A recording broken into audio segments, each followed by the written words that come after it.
This is FriendQuest. Welcome back to the Tales of the Element. It's elementary. So yeah, I had a for a while my first car was a Honda Civic, and Oh, did you street race in it? Okay, we made it past that joke. very much no. It was like it was an automatic. It was used. Yes. It was like it was not fast. Like towards the end, it was struggling. Like the transmission or something was going on, and it was real bad. But the previous owner had installed a CD changer in it, but it was like one of those CD changers that are in the trunk of the car. Yeah.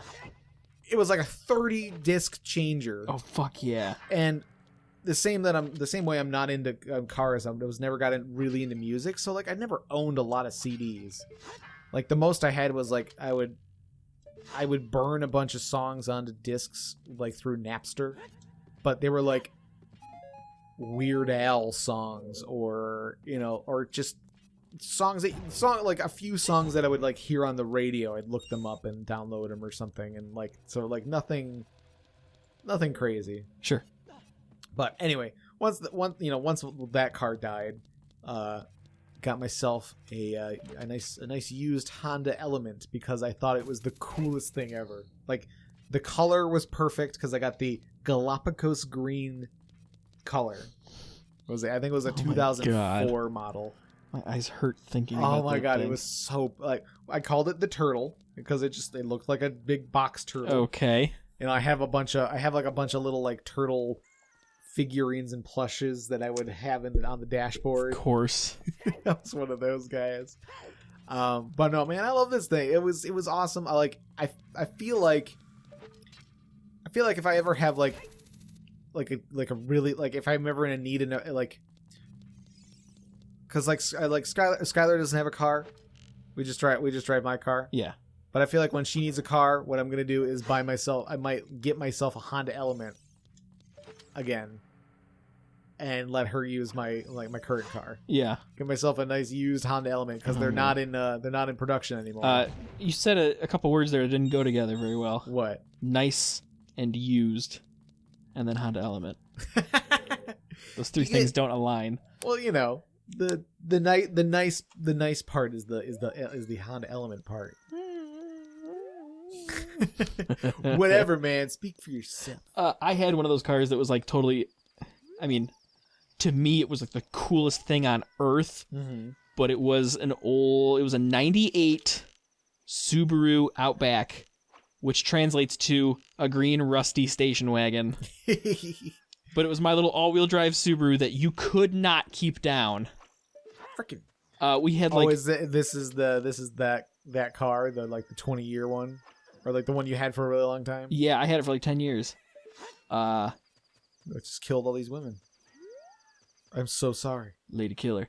Yeah, man, I sold it with 260,000 miles, and 120,000 of them were from me. Dang. Yeah, I drove the fuck out of that car.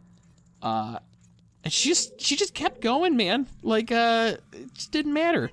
All my, I had some roommates that,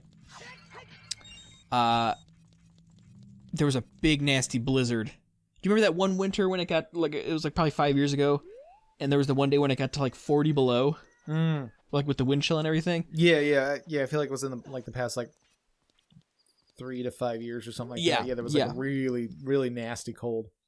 People who live outside of Michigan gets it gets disgusting cold. in the winter. It's, yeah. So it was a super cold day. There's a ton of snow. Fell, like feet.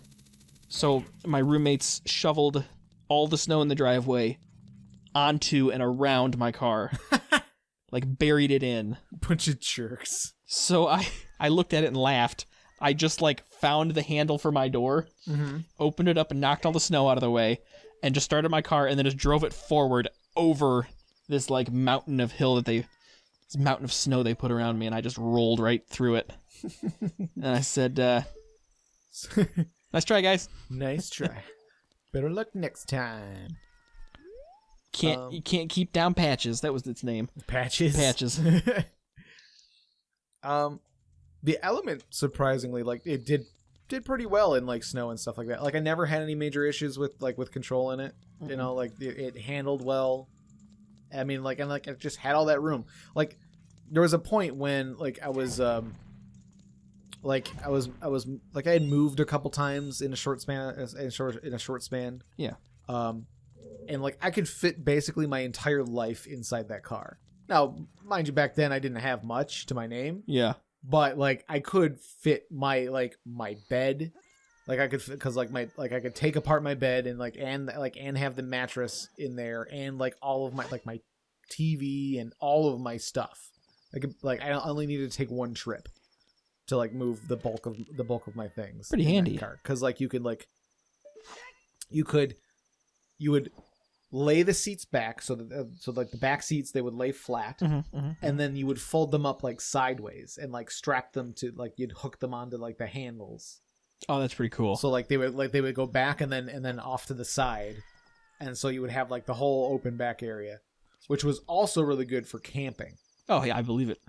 So like I would just have like I had a futon mattress that I just threw in the back, and like I would just like open a couple windows. And like I think we bought like a bug net thing that we put in the windows, and we just leave the windows open, and like and that was the tent. Where do I go? Yeah, what the fuck, man? This is ridiculous. When I had that Outback, I was in the band. So like that thing was just like my little gear hauler. I'd lay down the seats, and then in would come like my door size guitar amp and like my pile of guitars and boxes of gear and stuff. And actually, I'm gonna get caught so I can get up to that one spot, because I feel like if I start from there, man, I might need to check a map or something. I can't remember where, like because there's a total of 4 guys. I got 3 I know, and because like when you get the 4th guy, like a lady shows up and is like, hey, you know what? You've been killing all of my friends, but you're all right. It's a pretty reasonable reaction. Yeah. Actually, I might want to get to there. Let's go back. Roll that beautiful bean footage. Do you remember? Were you into Dane Cook in the day? No, never. I thought he just was so douchey. Man, were people way into the Dane Cook back in the day? Yes, and like they were so into him. Like that's one of the things that ruined him for me, was how obsessed people were. Well, yeah, I mean, I thought he was funny. His first few specials or whatever I thought were a pretty good time. Like I think his first 2 albums. And I had a good time with that. But then once I his fandom became bigger than he was, I feel like. Yes. And like so I think that became more of a problem for him than anybody else. Like, I don't know. Like there was the one special he did where he was like, where was he was he in like Madison Square Garden or something? It was huge. It was like this huge stadium he was in, and it was just like everybody was just like cheering at every little thing that he did, and I'm like, he's not even telling jokes and you're just cheering. I don't get it. But that's what happens when people get like, really like, when they become that level of celebrity where people are just like, like you because you're famous. Yeah. Are you looking up Dane Cook right now? Is that what you did? So there was a thing. Now, hang on. Or you could be looking up this freaking hideout place, but you're going to be looking up Dane Cook. No, I don't do that. I don't look at guides. What are you, crazy? There has to be a door I just haven't gone in. Well, obviously there's a door I haven't gone in, but like I don't know where else I have. I'm up here again. What is wrong with me? All right. There we go. I can go to here. Maybe that door over there. There's that door over there. Have I been to that door? Let's find out. I feel like I have. There were... What? I thought there was like a thing where he like just started ripping on somebody that was in one of his audiences. and they turned out to be like this like teenage girl that like had depression and shit. And I thought it was like this huge thing that like everyone was just kind of like, dude, fuck this guy. Right. Oh yeah. Yeah. One of those moments that really backfire. Like Yeah. Yeah. It's usually like a heckler or it's just one of those. I don't know. Like they take something a little too far and then don't realize. Yeah. I've been here, haven't I? Gosh darn it.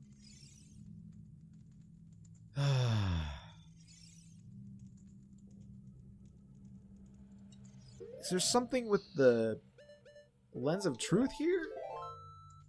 You know, I was just thinking, it'd be really shitty if we never use the lens of truth again after the...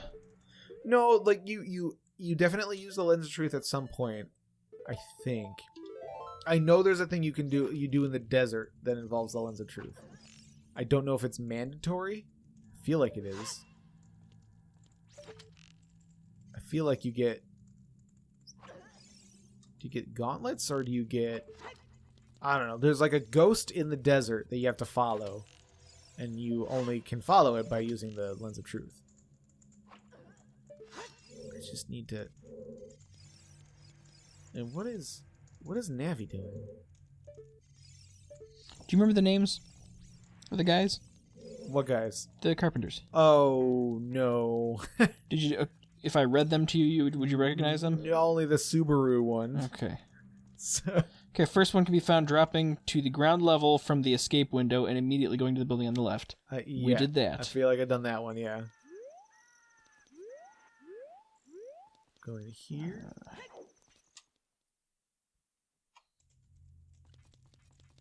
Like, there's another door that I know I haven't been in, but like there's a guard right in front of it, but it's one of those... It's one of the guards in the white outfits. I don't think you can knock them out.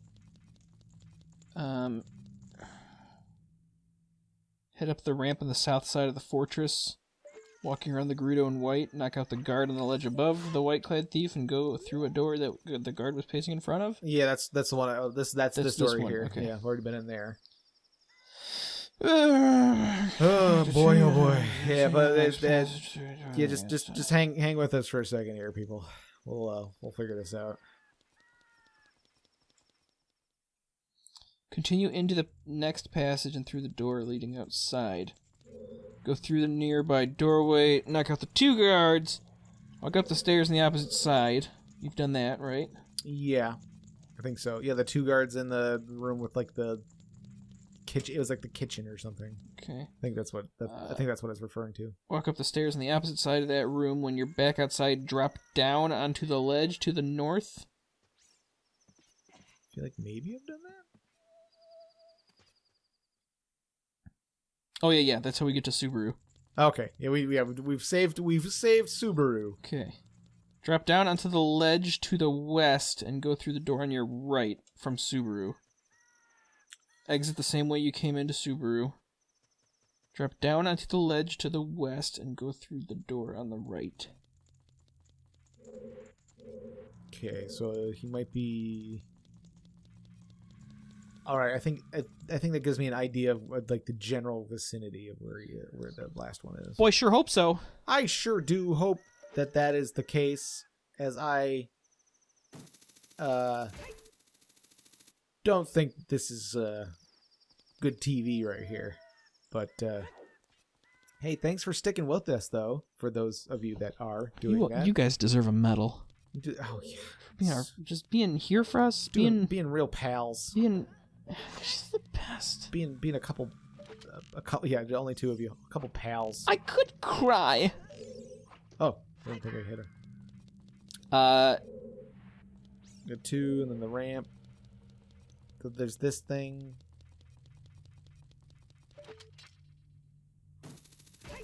Hey! Hey!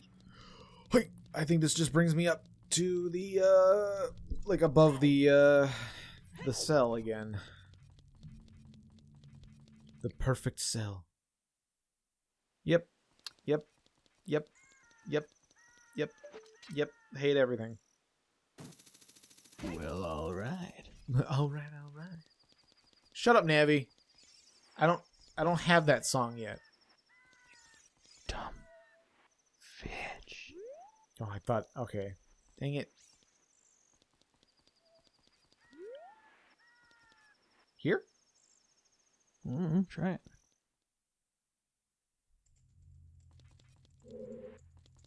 No, I feel like yeah, okay, yeah, because this is the other side of that. Okay, hang on. Let me reconsult. All right, I'm pausing it. We're pausing it. All right, we're back. I figured it out. Big man at the rim. Big man at the rim. Hey. Found here. Hey, you. There's a big man in the cell here. There's a big man in the rims. Come over here and give me a hand. Must have had a lot of guts to make it past all those guards. Ooh, tell me about your guts. Just a lot of arrows.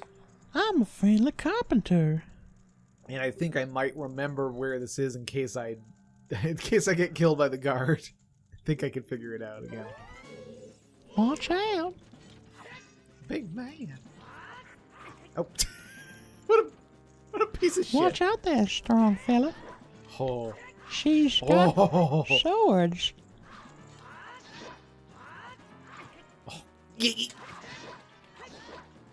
Oh, you get the double hit. Yeah. Oh, come on. That would have been cool. It would. Oh. Suck it. I got a key. Eat a bucket of wieners. Just a whole bucket worth. He's dancing. He's happy. He's dancing. I was afraid you were going to forget about me. Why would I forget? Oh. Shinobi the Carpenter. Shinobi. I've never met you. Why would I forget about you? I don't even know about you. Yeah. I can't forget something I didn't know in the first place. Oh, man. It's like me saying I forgot about quantum physics. In order to cross the haunted wasteland, you'll need the Eye of Truth. Yeah, okay. Haunted wasteland. You're taking a lot of things, a lot of tropes, and combining them. You know, here's our desert bit. Here's our haunted bit. Here's the wasteland bit. Nope, it's all in one. The haunted desert wasteland that is on fire, but it's also the poison swamp. Oh, and then this lady shows up. She could just lock me in right now. Find worse to get past the guards. You must have good thieving skills. All men are pigs. And then Link's like, but Link doesn't say anything. She's like, stupid patriarchy. The exalt, like, and like the poor, like the Gerudos, or is it Gerudo? Gerudo? I take your pick, man. But yeah, Ganon, like their whole thing is that like they're all women, but then like once a man is born within the Gerudos, like he immediately becomes the leader. Like, ain't that some shit? So like when he was 3 years old, he was the leader. Yeah. They were just like, no, like he is the leader. He's the boy. He's the only boy, so we have to make him our leader. Like that's some backward ass shit. A membership card. Yeah, get a but you membership just like flash that around, like, yep, yeah. VIP. Yeah, and so now like I'm one of them now. Yeah, you'll find the spirit temple in the desert. Okay. So now I can get to the freaking desert. Ain't that some shit? Is this a one-way? There's no other way out of here? No. Just the one cell. Fucking desert. Fucking desert. Yeah. Don't mind my mess. Yeah, don't mind the trail of corpses I left behind. Right. That's nothing. They got the little birdies. Little sparklies. Yeah. You impaled them with dull arrows. Well, that's actually just a halo. They're dead. Oh, they're quite dead. They're very dead.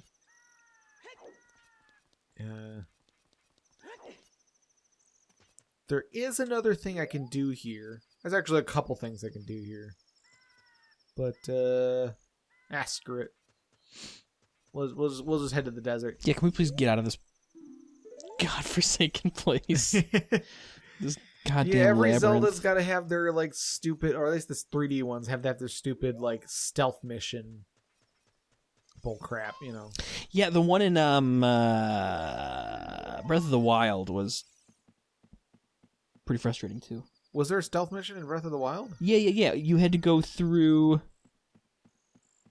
to get the helmet for the desert, the Gerudo people. Oh yeah. Oh yeah, the Yiga yes place. Yeah, that one was pretty frustrating. Yes. I guess it wasn't the worst. But yeah, like in an otherwise flawless game, or mostly flawless, I guess. But like, yeah, like it's like why did you need to? Yeah. That is probably one of the bigger complaints of the Zelda, some of the Zelda games, is like the weird stealth mission like parts where it's like it's not a stealth game. At the very least, Breath of the Wild, there were stealth mechanics, so you can at least keep track of that little like the noise meter. Yeah, the noise meter.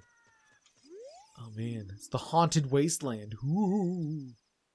Spoopy ghosts. Spoopy. Oh, happy right. Halloween. All right, we'll leave it here, and we'll see you guys next time. Bye.